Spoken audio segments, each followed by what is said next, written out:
안녕하세요. 절세로 미래를 바꾸는 김연애 기사입니다. 네, 오늘은 요즘 투자자들 사이에서 가장 관심이 많은 부동산 매매 사업자에 대해서 알아보는 시간을 가져보도록 하겠습니다.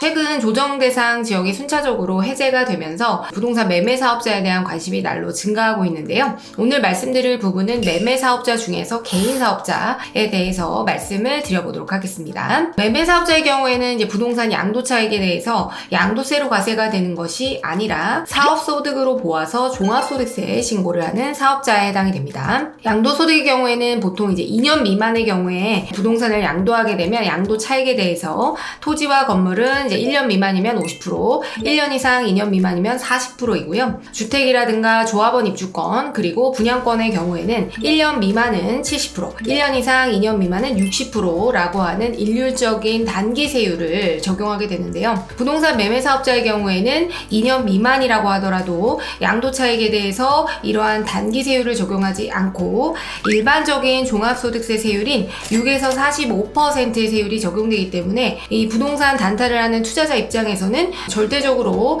부동산 매매 사업자로 사업자 등록을 하는 것이 유리하겠죠. 그러나 양도 당시에 조정 대상 지역 내에 위치한 다주택자나 비사업용 토지 그리고 분양권 이런 것들의 경우에는 양도세 방식으로 계산한 것과 이제 비교과세가 되기 때문에 사실상 이제 부동산 매매 사업자로서의 크게 효익이 없습니다. 다만 현재 2024년 5월 9일까지 이 조정 대상 지역 다주택자에 대해서 2년 이상 보유를 하게 되면 양도세 중과가 한시적으로 배제되기 때문에 예전에 비해서는 세액 측면에서는 굉장히 유리한 상황입니다. 결론적으로 부동산 단타를 하는 투자자는 일반적인 상업용 부동산이나 주거용 부동산의 경우에는 조정 대상 지역이 아닌 지역에서 만약에 부동산 단타를 하게 되면 부동산 매매 사업자를 개인으로 내는 것이 유리하다라고 할 수 있겠습니다. 또 이제 부동산 매매 사업자를 내면 이제 부동산 중개 수수료라든지 각종 임장 비용, 관리비, 이자 비용, 그리고 수리 비용 이런 것들이 있죠. 그래서 부동산 매매업과 관련해서 지출한 비용들을 비용 처리할 수 있는 그런 장점이 있고요. 결손금이 발생하게 되면 양도소득세와 달리 2월에서 이 부분을 활용할 수 있는 장점도 있습니다. 그래서 부동산 매매 사업자는 사업자 등록을 업무를 총괄하는 장소에 사업자 등록을 하시면 돼요. 그런데 이제 국민주택 규모를 초과하는 주택이라든가 상업용 부동산을 함께 취급하게 되면 그때는 일반 과세자로 사업자 등록을 내셔야 되고요. 국민주택 규모 이하의 주거용 부동산만 취급하겠다. 그러면 면세사업자로 사업자 등록을 내시면 됩니다. 개인적으로는 이제 다양한 부동산을 취급하려면 그냥 일반 과세자로 사업자 등록하는 것을 추천을 드려요. 내가 주거용 부동산만 하다가 또 이제 상업용을 할 수가 있거든요. 그래서 나중에 면세사업자에서 과세사업자로 전환하려면 폐업을 하고 다시 내야 되기 때문에 과세사업자를 추천을 드리고요. 일반 과세자의 경우에는 매년 2번씩 부가세 신고를 하시면 됩니다. 그리고 면세사업자라면 1년에 한 번 면세사업자 현황 신고라고 하는 것을 진행하셔야 돼요. 그리고 양도소득과 마찬가지로 이 부동산 매매 사업자의 경우에도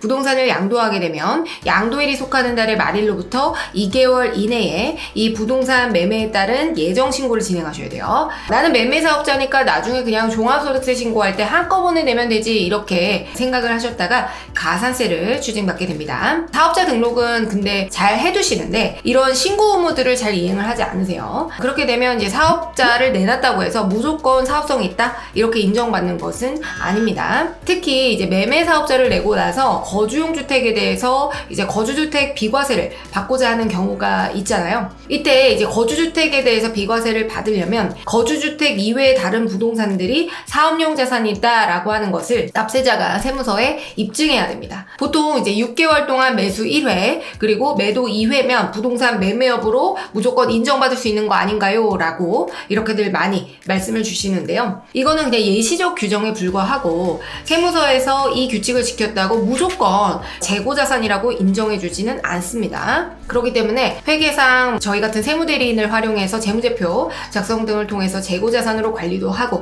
그리고 사업자의 신고 의무들 있죠. 이런 것들을 철저하게 다 이행을 해서 이런 것들을 입증하는 것이 필요하겠고요. 개인 매매 사업자의 경우에는 이제 법인 매매 사업자와는 달리 휴폐업이 굉장히 편리해요. 그리고 이제 취득세율 측면에서도 조정 대상 지역이 아니면 2주택까지는 취득세 중과가 되지 않거든요. 법인은 1주택만 되고 바로 중과가 되는데 그렇기 때문에 법인 사업자보다는 현재로서는 개인 사업자가 유리한 것이 사실입니다. 그래서 최근에 이런 흐름 때문에인지 대부분 이제 부동산 매매 사업자의 트렌드가 개인 사업자로 내고 본인은 이제 월세나 전세로 거주하면서 2개 정도 부동산을 돌려요. 그래서 이렇게 단타를 하는 경우가 일반적이다라고 할 수 있겠습니다. 그래서 만약에 이제 부동산 단타에 관심이 많으신 분들이라면 이런 매매 사업자의 장점을 충분히 활용하셔서 세금도 아끼고 또 수익률도 높일 수 있으면 좋을 것 같습니다. 그럼 오늘도 유용한 절세미녀였습니다. 감사합니다. 안녕.